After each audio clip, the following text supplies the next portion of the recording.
ได้ป่ะเนี่ยเพิ่นพามาขี่ขึ้นไดเรือนลิ้นแล้วป่ะจังไรชิดลมอยู่นี่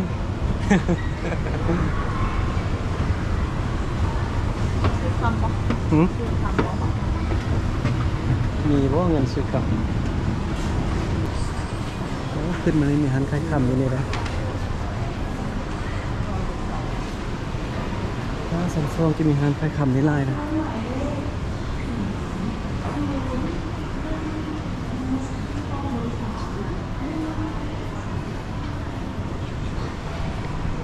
เราจะพามาย่างลิ้นมาเที่ยวชมเที่ยว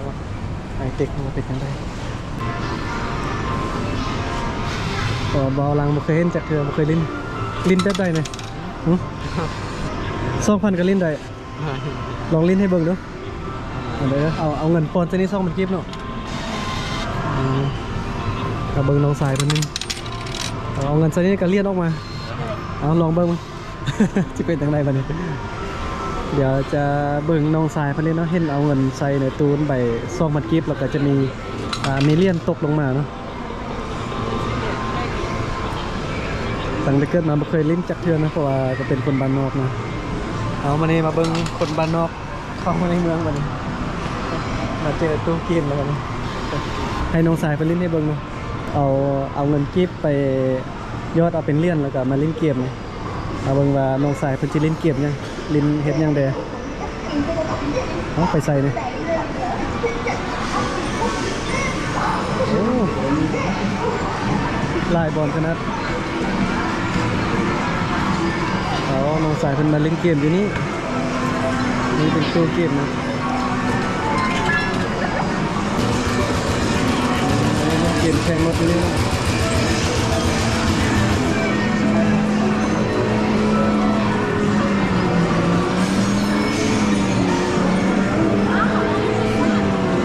สอง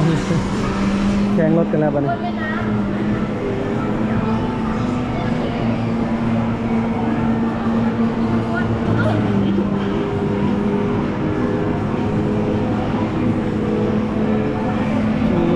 เครื่องลิ้นมีกิจกรรมลิ้นหลายอย่างเราลังบกาเราแห่งว่ามาเป็นครั้งแรกเราเคยเห็นจักเชื่อเดี๋ยวเขาเจ้าจะว่าให้มาบ้านเมืองก็ได้ใส่นะ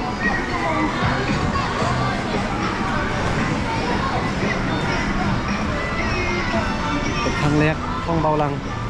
ใครที่ติดตามเบาลังมาแต่โดนๆนะจะรู้ว่าส่วนน้อยเบาลังจะขึ้นดอยแต่ถ่ายคลิปอยู่ดอยเขตชนบทบ่ได้เข้ามาในเมืองแต่ว่ามื้อนี้เข้ามาในเมืองเป็นครั้งที่2บ่เคยเห็นแบบนี้จากเทื่อก็เลยว่ามาเก็บภาพมาเบิ่งคนบ้านนอกคอกหน้าเข้าในเมืองมันเป็นจังได ขึ้นได้เรือนนำกันเนาะเราก็ทำได้ ขี่ขึ้นได้เรือนเป็นแล้วบัดนี้นึกว่าจะบ่เป็นบ่กล้าขี่กดผู้สาวเลย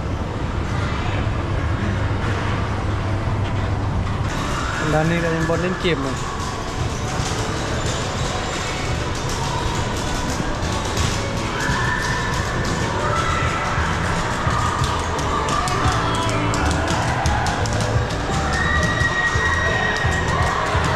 มาเดินก็จะขี่แล้ว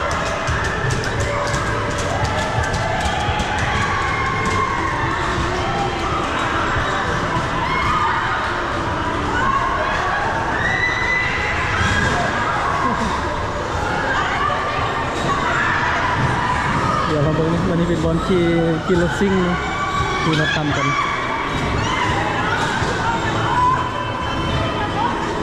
เป็นตามวนอยู่นะขี่รถซิ่งอยู่นี่ทางด้านนี้ก็จะมีฟิตเนสนะบอลออกกำลังกายก็อยู่ทางด้านนี้มีครบเลยเนาะ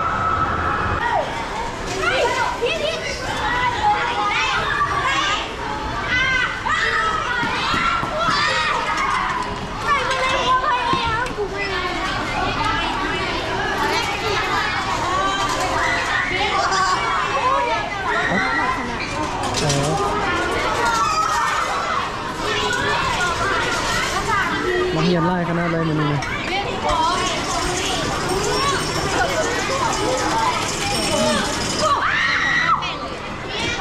บอลเล่นเกมนะ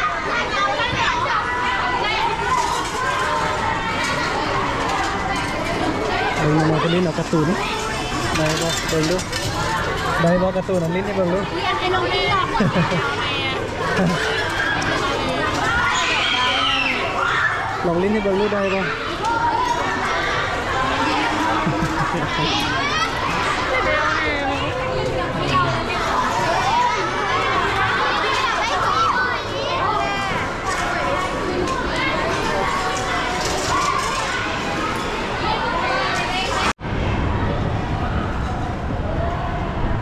โอเคนะตอนนี้ขึ้นมาชั้นที่6เป็นชั้นที่สุดท้ายแล้วเนาะ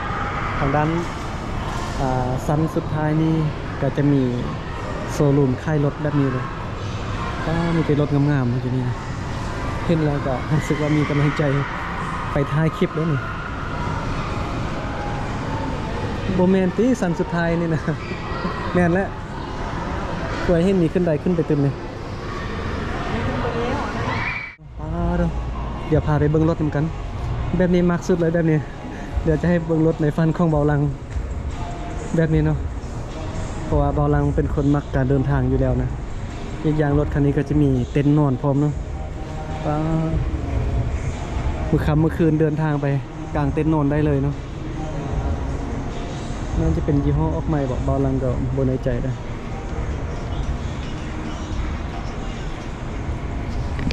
กูว่าจะให้เงินซื้อได้หรือเปล่าชี้กันนะ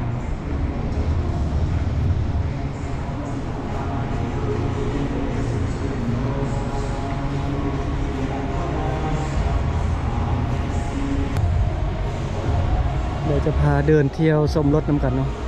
รถคันใดนี่มีแต่คันงามๆมาได้เนี่ย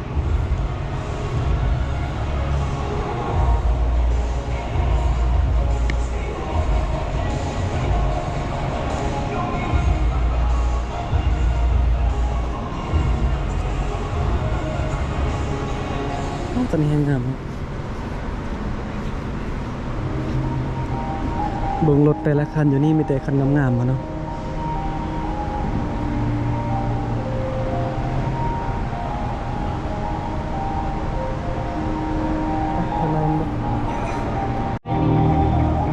เดี๋ยวจะพามาเบิ่งรถคันนี้ป้าโทษเบาหลังเห็นแต่ในคลิปนี่ครับมื่อนี้ไม่เห็นตัวจริงแล้วเนาะ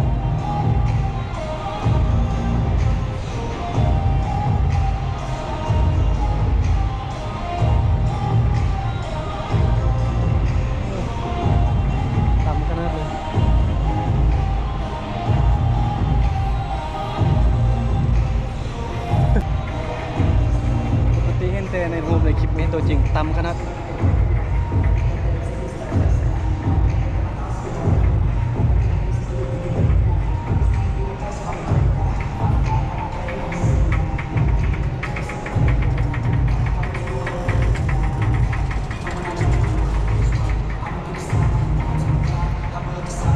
เดี๋ยวมาให้เบิ่งรถอันทรงทัวริงเนาะเบาลังมักขนาดรถคันนี้